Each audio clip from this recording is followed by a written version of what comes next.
नमस्कार, आप देख रहे हैं अनुपम न्यूज। आइए रुक करते हैं आज की ताजा तरीन खबरों की तरफ।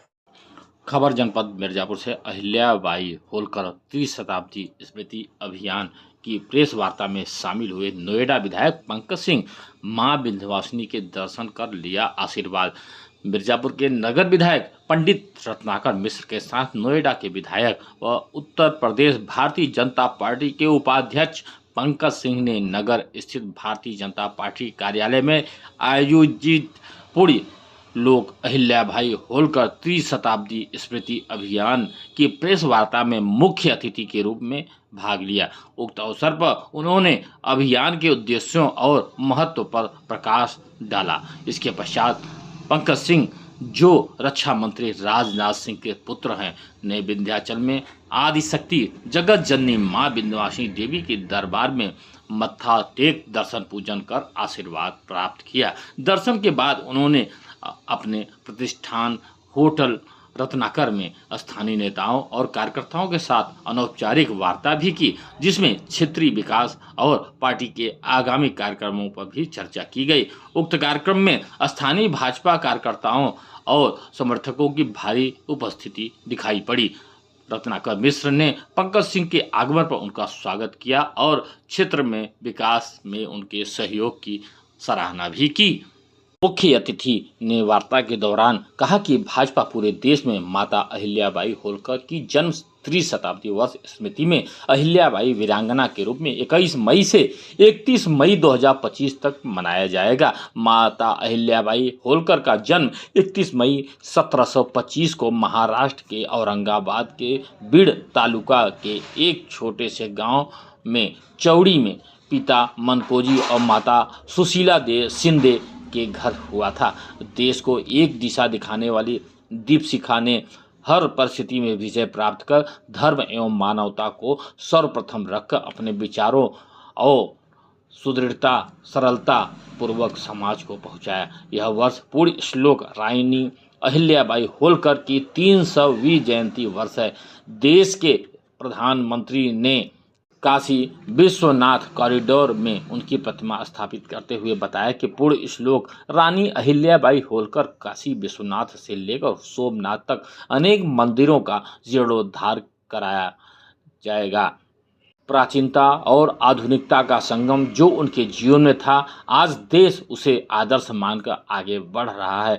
इसके साथ ही उन्होंने यह कहा कि अहिल्याबाई होलकर भारत के मालवा साम्राज्य की मराठा होलकर महारानी थी। अहिल्या का विवाह होलकर राज्य के संस्थापक महाराज मल्हारराव होलकर के पुत्र खांडेराव से हुआ था। अहिल्याबाई के पुत्र का नाम मालेराव और पुत्री का नाम मुक्ताबाई रखा गया था। मालेराव होलकर की मृत्यु के बाद देवी अहिल्याबाई ने सन 1767 में पेशवा की अनुमति से प्रशासन का कार्यभार संभाला और तुकोजीराव को सेनापति नियुक्त किया। रानी अहिल्याबाई ने अपनी राजधानी इंदौर से महेश्वर बनाई।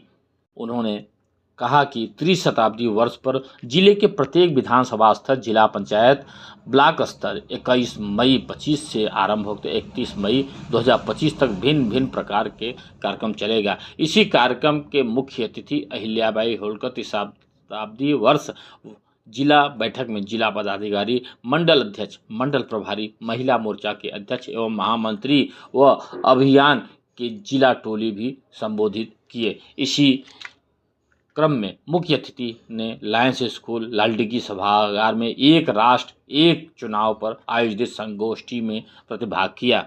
उक्त कार्यक्रम में मुख्य रूप से जिला प्रभारी सरोज कुशवाहा, मड़िहान के विधायक रमाशंकर सिंह पटेल, विधायक नगर रत्नाकर मिश्र, विधायक मझवा सुचिस्मिता मौर्य, जिला पंचायत अध्यक्ष राजू कन्नौजिया, नगर पालिका अध्यक्ष मिर्जापुर श्याम सुंदर Kesari, chairman district corporation bank Jagdish Singh Patel, जिला उपाध्यक्ष निर्मला राय, रविंद्र नारायण सिंह, जिला महामंत्री रविशंकर पांडे, जिला मंत्री हेमंत त्रिपाठी व सीएल बिंद, डॉक्टर लाल बहादुर सरोज, नितिन गुप्ता, चिंतामणि मौर्य, गौरव उमर, जिला कोषाध्यक्ष संजय यादव, जिला मीडिया प्रभारी ज्ञान प्रकाश दुबे, प्रदेश प्रताप सिंह, शिव शरण राय उपस्थित रहे। आइए सुनते हैं कि इस प्रेस वार्ता के पश्चात नोएडा विधायक पंकज सिंह का क्या वक्तव्य है।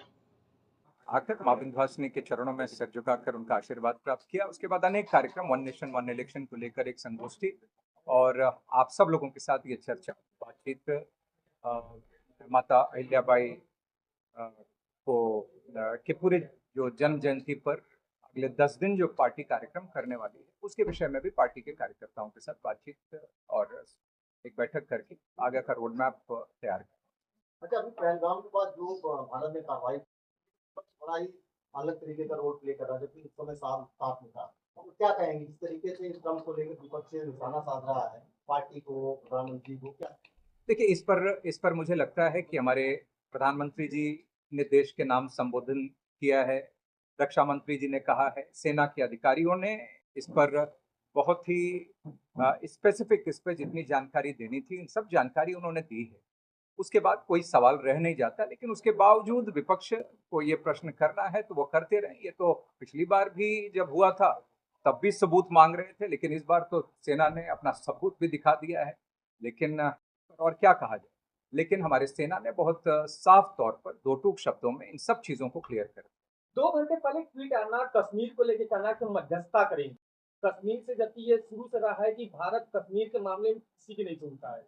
ट्रम्प का बीच में आना, कैसे उनको जानकारी कि क्या वो मध्यस्थता बीच में कहीं न कहीं क्या कुछ सामंजस्य बन रहा था या अचानक ट्रम्प अपना क्रेडिट लेने के लिए या कोई तो ऐसा रास्ता होगा जिसमें ट्रम्प बीच में गया? अब देखिए, वो क्यों किया, उन्होंने कैसे किया, ये तो मैं नहीं कह सकता, ये अंतर्राष्ट्रीय स्तर पर क्या हुआ क्या नहीं। लेकिन हमारे प्रधानमंत्री जी ने जो कहा बहुत स्पष्ट है कि इसमें कहीं पर भी भारत किसी और देश का दखल इसमें बर्दाश्त नहीं करेगा। बहुत स्पष्ट रूप से उन्होंने कह दिया है, और अगर बातचीत होगी तो सिर्फ और सिर्फ आतंक पर और पीओके जिसको बोलते हैं उस पर बात होगी। बहुत स्पष्ट कर दिया। मध्य प्रदेश के आपके विधायक ने कल कहा कि ट्रम्प की मध्यस्थता हो गई इसलिए युद्ध रुक गया।